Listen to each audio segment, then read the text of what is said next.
warahmatullahi wabarakatuh. Perkenalkan, nama saya Putri Aprilia Alianto, absen 24 dari kelas 9B. Saya di sini akan mempresentasikan hasil kerja saya dengan judul Seni Tari dan Seni Musik Nusantara.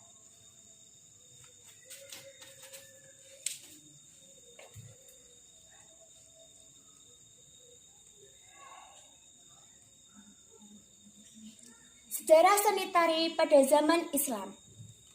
Karya seni tari peninggalan zaman Hindu di Indonesia masih terpelihara dengan baik. Bahkan setelah masuknya Islam ke Indonesia, tari sangatlah berkembang dengan ditandai munculnya beragam varian karya tari. Sejarah tari ini pada masa Islam di Indonesia sangatlah bervariasi, yang juga bergantung pada di mana tarian tercipta. Di Pulau Jawa, seni tari berkembang dengan sangat baik, terutama di lingkup dua keraton Mataram, Yogyakarta Hadiningrat, dan Surakarta Hadiningrat. Setelah perjanjian Giyanti tahun 1755 menjadi saksi di mana keraton Mataram terbagi menjadi dua. Selanjutnya ada perjanjian Jatisari.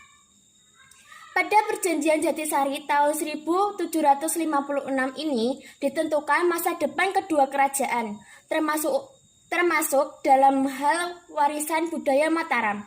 Kesultanan Surakarta memilih mengembangkan apa yang sudah ada. Sementara itu, Kesultanan Yogyakarta memilih melestarikan tradisi yang ada, khususnya tari klasik. Contoh seni tari. Di beberapa daerah di Indonesia, terdapat bentuk-bentuk tarian yang berkaitan dengan Islam. Contohnya sebagai berikut. 1. Tari zipin yang diiringi dengan musik rebana. Tari zipin biasanya digunakan untuk mengiringi musik kasidah dan gambus. Tari zipin diperagakan dengan gerak tubuh yang indah dan lincah. Musik yang mengiringinya berirama daerah padang pasir atau daerah Timur Tengah. Tarian ini biasa dipentaskan pada upacara atau perayaan tertentu, misalnya khitanan, pernikahan, dan peringatan hari besar Islam lainnya. 2. Tari Saudati atau tari saman dari Aceh. Saudati berasal dari kata saidati yang berarti permainan orang-orang besar. Disebut tari saman karena mula-mula permainan ini dimainkan oleh 8 orang. Saman berasal dari bahasa Arab yang artinya 8. Dalam tari Saudati, para penari menyanyikan lagu tertentu yang berupa sholawat. 3. Tari Rudat berasal dari suku Sasak, Lombok. Awal mulanya, tarian ini ditampilkan di jalanan untuk mengiringi pengantin menuju rumah mempelai wanita. Perkembangan berikutnya, tarian ini ditampilkan pada acara keagamaan dan hari besar Islam. Tari Rudat menampilkan penari laki-laki sebanyak 13 orang yang menggunakan pakaian seperti prajurit dan menggunakan kopiah panjang. Gerakannya menyerupai pencaksilat dan diiringi dengan musik Melayu rebana, mandolin, dan jidur. Gerakan tersebut diiringi puji-pujian dan penghormatan. Sejarah seni musik pada zaman Islam.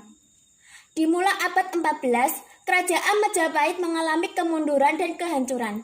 Sementara itu, terjadi perkembangan pesat kerajaan-kerajaan Islam yang berkuasa hingga Sumatera. Tentu saja, hal ini membuka jalan bagi kebudayaan Islam atau Timur Tengah untuk memberikan pengaruh kuat dalam berbagai bidang, termasuk seni musik. Jenis musik yang diperkenalkan oleh pedagang Arab pada masa itu berupa alat musik gambus, rebana, dan rebab. Namun, dalam perkembangannya, alat-alat musik ini mengalami perbedaan nama, bentuk, dan cara memainkannya di setiap daerah. Dalam perkembangan alat musik gambus atau sejenis gitar atau mandolin, ketika memainkannya biasanya diiringi dengan alat musik lain seperti biola, akordeon, gendang, seruling, dan bass yang membentuk kelompok jenis musik baru yang dikenal dengan orkes gambus. Musik. Kebudayaan Islam kita juga mengenal seni musik berupa rebana, hadrah, kasidah, nasyid, dan gambus yang melantunkan lagu-lagu dengan syair Islam. Penjelasannya sebagai berikut. 1. Hadrah adalah salah satu jenis musik yang pernafasan bernafaskan Islam. Lagu-lagu yang dibawakan adalah lagu yang bernuansa Islami, yaitu tentang pujian kepada Allah Subhanahu wa taala dan sanjungan kepada Nabi Muhammad SAW. Pada zaman sekarang, kesenian hadrah biasanya hadir ketika acara pernikahan, akikahan, dan khitanan. 2. Qasidah merupakan suatu jenis seni suara yang menampilkan nasihat-nasihat keislaman. Lagu dan syairnya banyak mengandung dakwah Islamnya yang berupa nasihat-nasihat, selawat kepada Nabi, dan berdoa-doa. 3. Rebana adalah jenis alat kesenian tradisional yang terbuat dari kayu, dibuat dalam bentuk lingkaran dan di tengah-tengahnya dilubangi. Kemudian di tempat yang dilubangi itu ditempeli kulit binatang, biasanya kulit kambing yang telah dibersihkan bulu-bulunya.